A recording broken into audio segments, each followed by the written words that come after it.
I was 32 years old when I went through the hardest time of my life. My mother was diagnosed with breast cancer, which was a huge shock to me. I vividly remember receiving a call from the doctor telling me of my mother's diagnosis. At that moment, I felt so helpless and desperate. Despite our best efforts to seek the best medical resources and treatment options, the deterioration was faster than we expected. Soon, I realized we had to prepare for the worst. I had to face the harsh reality that my mother might leave me. As a single mother, she faced many challenges and pressures in those days. Society had a hostile attitude towards single mothers, which made her feel isolated and excluded. When I was first born, my mother considered sending me to an orphanage, but she didn't give up on me after all. She decided to leave her old city and start a new life in another one. She found a job as a waitress and did her best so that I could grow up happily. As her only son, I took on the responsibility of arranging the funeral. The night after my mother died, I lay in bed crying the whole time. I was filled with loss and sadness. My mother was one of the most important people in my life, and her love for me could not be expressed in words. During that time, I had a lot to deal with. I tried to stay strong, but every night I would think of my mother in bed. The night became a painful time for me, and I didn't have a normal rest for almost a week. One night, I suddenly felt a sharp pain start in my chest. I got up from the bed. Every breath I took brought great discomfort, and I knew I had to find relief from the pain as soon as possible. I trudged toward the medicine cabinet, each step accompanied by unbearable pain. My trembling hands struggled to open the drawer. I searched through it hurriedly, hoping to find some medicine that would relieve the pain. However, the excruciating pain kept spreading. My vision began to blur, and the sounds around me slowly became quiet. Suddenly, I lost my balance and collapsed helplessly to the ground. In that instant, I was plunged into darkness. When I opened my eyes again, I was floating above my body. I looked at the body lying there, still with a pained expression on my face. There seemed to be no longer any connection between me and that body, and I no longer felt its sensations. In that moment, I did not feel sad. It was like the clothes we wear, ready to be discarded when we don't need it. Suddenly, I noticed a tunnel appear above the living room. What happened next happened very fast, and I was moving forward in the tunnel at an amazing speed, and it kept getting faster. As time went on, I saw other tunnels begin to merge with mine, like ramps on a freeway. In these ramps, I noticed the presence of many beings similar to me. We all took the form of glowing white balls of light and moved in the same direction, toward a bright light in the distance. This sight struck and intrigued me. In that moment, I felt connected to other beings and that we were all pursuing the same goal. It was as if I had instantly learned a lot about the universe. I had no idea where this knowledge came from. I realized that the light was my destination, and it was my home. It was the place where I was created. All the emotions in me had disappeared. The anger and jealousy were gone. All I could feel was pure love. I entered into that light. There, I could not determine how long I stayed, maybe 5 minutes, maybe 500 years. Time lost its meaning in that place. I could feel millions of other balls of light experiencing similar things with me. We did not communicate with each other verbally, but understood and connected with each other in a way that transcended words. Just without any warning, I was suddenly pulled back. I appeared in a spacious white room. It was filled with a pure energy. I did not see any doors, windows, or ceilings. This room had no clear beginning or end, making it impossible for me to distinguish its boundaries. In this room, time lost its meaning. It was an infinite space, without the limits of time and space. In this room, I no longer feel hungry or thirsty. There seems to be no material need here. I still longed in my heart to return to that light. Suddenly, an angel appeared in front of me.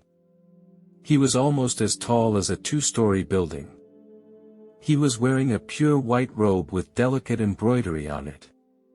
He was wearing a magnificent golden belt around his waist, which shone with a divine light.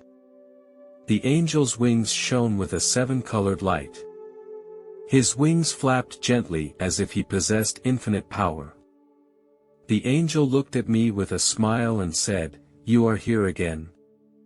I was very surprised to hear this question and did not understand what he meant. I asked, "What do you mean when you say I am here again?" The angel's smile was more gentle, and he explained that in the past, you had come here before. That time, you chose to return to earth. Now, you are back in this place again. The angel's words awakened a memory deep inside me. I had once signed a contract with God. It contained a record of my mission and purpose on earth. I asked the angel, if I had been here before, why would I choose to go back? The angel smiled and replied that you have free will and no soul is forced to leave here, so I cannot tell you the reason you left before. The angel then handed me the contract. I read the contents of the contract carefully. I knew that I had many goals left to accomplish. I knew that I had to return to Earth to complete my mission. Before I left, I asked the angel if he could let me see my mother.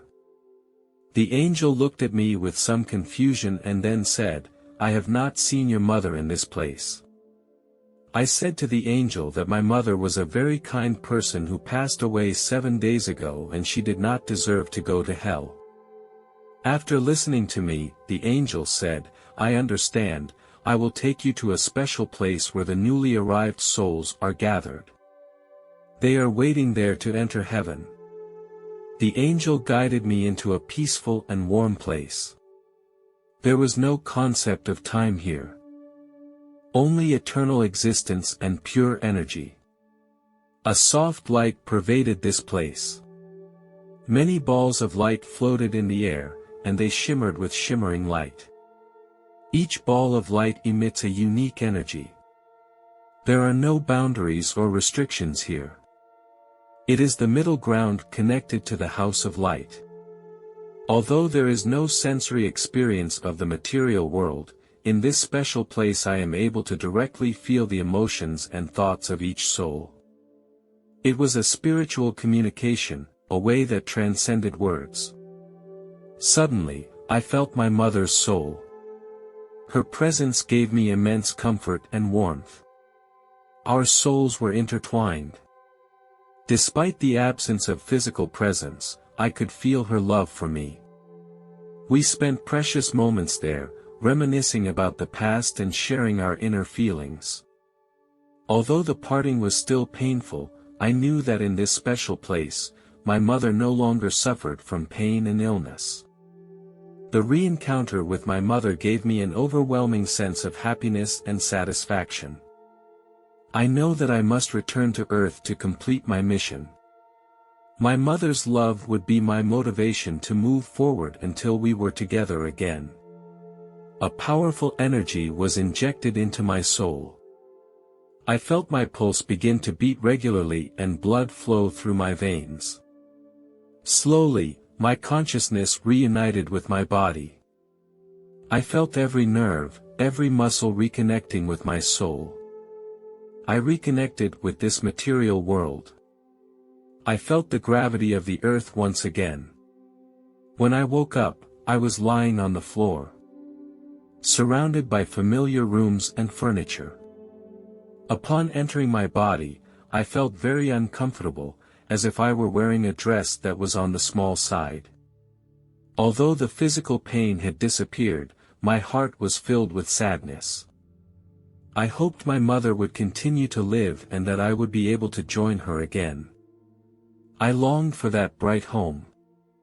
This longing and loss caused me to sink into a melancholy like never before. I could not eat properly, and food lost their flavor. I could not sleep. And the nights became long and lonely. My moods fluctuated and I was unable to concentrate on my daily tasks. I'm not sure how long this state lasted, but I know it gradually waned. I began to accept reality. Although the grief was still there, it would not overwhelm me, but would become a part of my growth.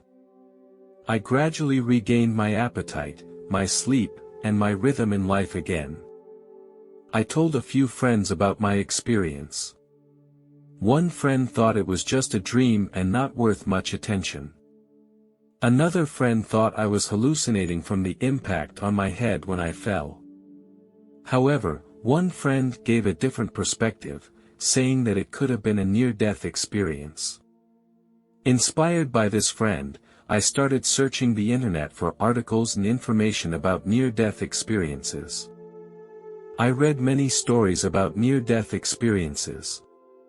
Some of the stories were so similar to what I had experienced that it made me believe what I was seeing was real.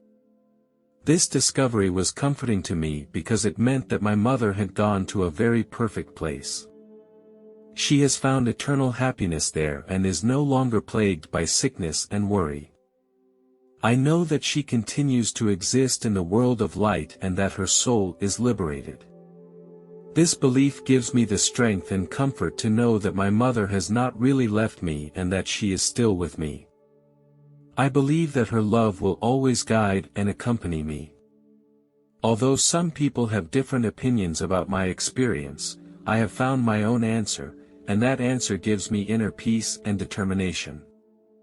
I would like to pass on this belief to others so that they too can feel the presence of light and hope.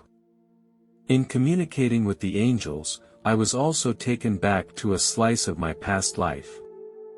I saw the heartwarming moments of my childhood with my mother, who nurtured me with endless love and care as I grew up. I saw the efforts and frustrations of my youthful years. These memories are so precious and real.